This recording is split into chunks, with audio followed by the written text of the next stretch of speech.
About 6 months ago, I decided to start my own perfume business. I thought this was something that was unreachable, unattainable, something that a chemist would have to make, but it's something you can actually make at home. I'm not a master perfumer or a chemist. I'm just documenting my journey from beginner to launching my brand.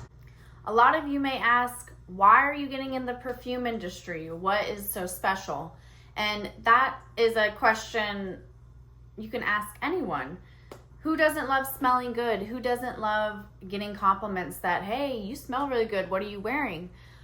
That was a huge reason why I did want to get into the perfume industry.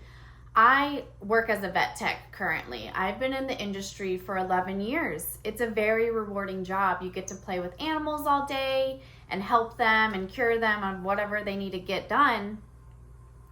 But I've been in the industry for so long, I told myself I don't want to work for somebody my whole life. I told myself I want to have my own business by the time I'm 35. I said this to myself 2 years ago, and now I am 30 years old. At the end of last year of 2025, I told myself, there's like an alarm going off somewhere.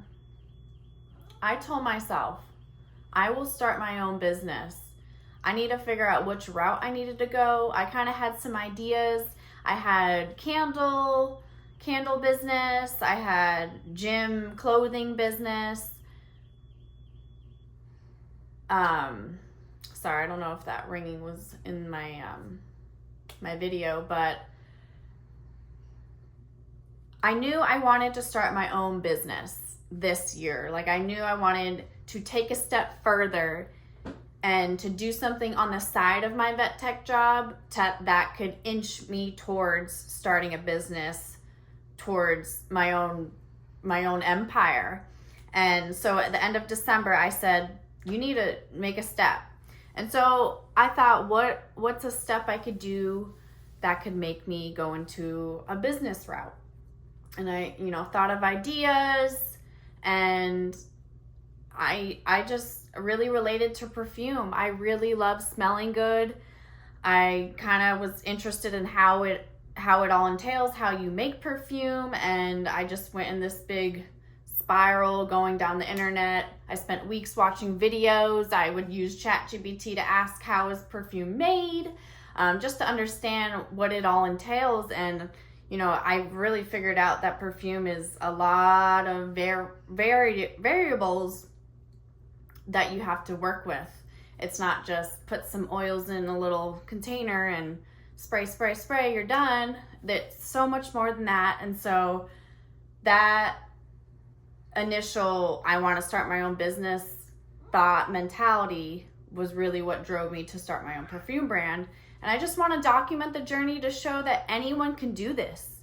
You don't have to have money from family generational to start your own business. You don't need to have a huge following on social media to have your own business. I want to build my business from the ground up. I want to build my business from word of mouth. I want people to say, hey, that's Savannah's brand. I want to get her brand. I want to get my hands on that. And so that's what really motivated me to be a businesswoman this year. And I had the goal of having my own business by 35. And I just kind of had a realization that time is of the essence. What am I waiting for 5 more years? Do I want to stay miserable for 5 more years? I'm not saying my job is miserable right now, but it's not serving me anymore. I don't feel happy as I used to do. And starting this new route in perfume is making me happy. It's making me creative. It's making me more me. And I feel like that's a good step and a good sign that I'm heading towards the right direction.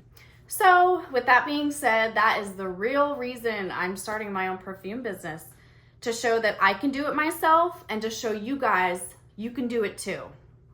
So yes, follow along. I'm so excited. It's going to be so fun figuring it out. It's going to be a journey, but I rather document it than not document it at all and save someone some headache. So here we go. If you're curious about perfume making, this video will show you exactly what you need to get started.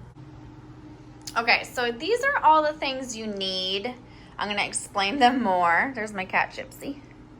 So the first thing you need in making perfume at home is obviously some oils or essential oils. I got this little container from Walmart. It's basically to hold your little snacks, but I'm gonna open it. And I bought this set of vials. It's 82 vials. It's from Vetiver Aromics. I forget which state it's in, but it was more East Coast. But basically they sent me all the oils because I ordered the oils. It was like $300 worth of oils.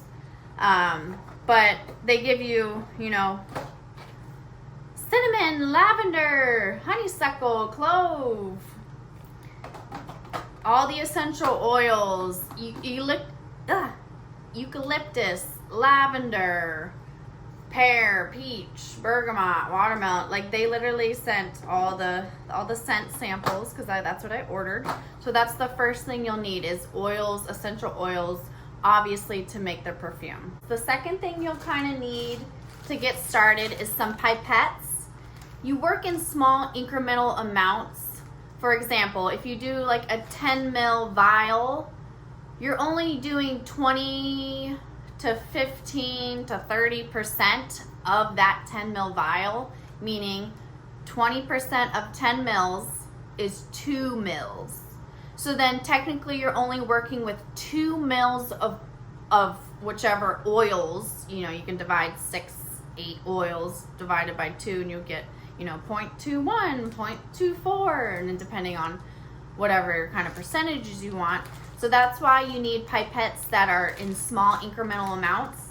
These are 0.2 mils pipettes, and then these are a whole mil pipette. So I work in small incremental amounts to experiment. So that's what you need for pipettes, 0.2 to 1 mils of pipettes.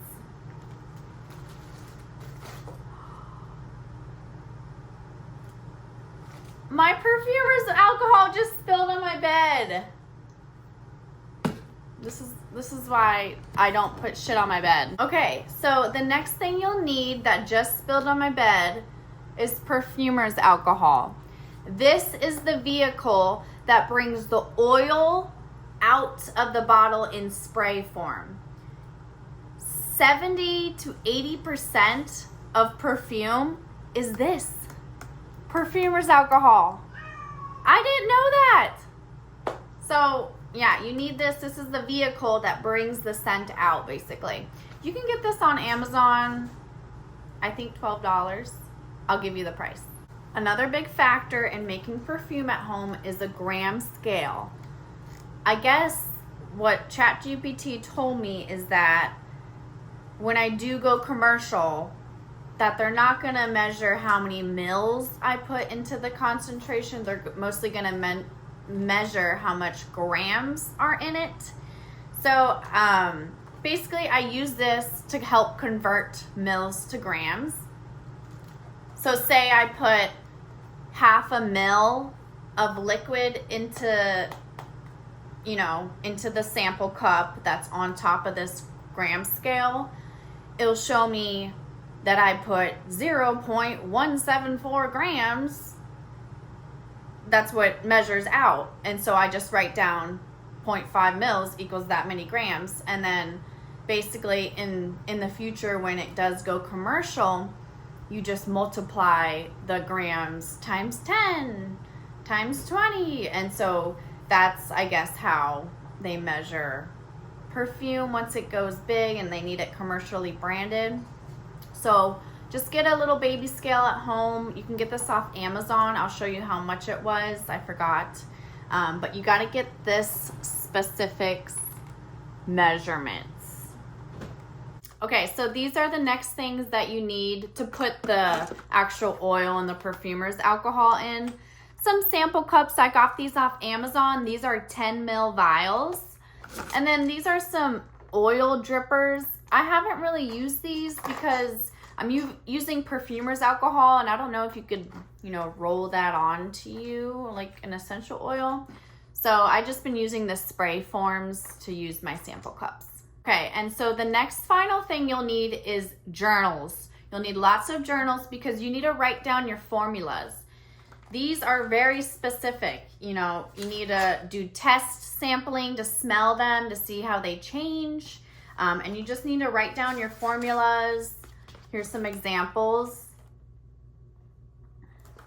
But yes, notebooks, notebooks, notebooks, because you need to write down exactly how many grams went into this exact perfume.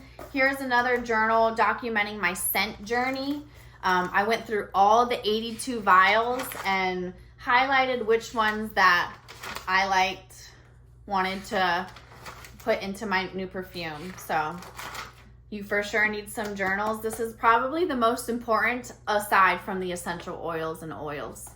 Now that we established all the supplies we need to start making perfume at home, we have to know what is perfume. And so perfume is basically made up of 3 parts: top notes, heart notes or middle notes, and base notes. Top notes are basically the very first thing you smell when you spray. This can be citrusy, this can be light fruit, herbaceous, mint, or lavender. And basically it's the opening note to the fragrance. The heart note or middle note reveals itself after the top note fades. Majority of the perfume is actually a middle note. And then the base note adds support to the lighter notes and also more in depth and overall composition. It is the heaviest and the most long-lasting, the base notes. And I'm just reading this off my Perfume 101, what each top, middle, and base means. And so what fragrance is basically balancing the top, heart, and base notes together in a nice overall not an equal scent, but something that when you smell it, it smells distributed well. And so that's what top, middle, and base are. Some examples of top notes are citrus, like fruits, like pear, mint. Middle examples are florals like violet or aromatic, cinnamon, licorice. Base notes are vanilla, amber, sandalwood.